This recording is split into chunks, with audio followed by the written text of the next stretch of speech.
Good morning বন্ধুরা, welcome my blog. তো সকাল সকাল দেখো পরোটা ভাজছি।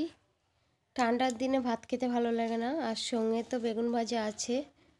বেগুনটা আগে ভেজে নিয়েছি, আর পরোটা সকালবেলা আজকে আমাদের সকালের খাবার।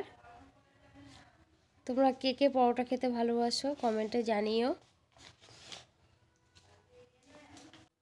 তারপরেই খাওয়াটার পরে সকালবেলা বাবা এখানে মাছ নিয়ে এসছে, চিংড়ি মাছ আর রুই মাছ। এগুলোকে বেছে ধুয়ে নেব পরিষ্কার করে।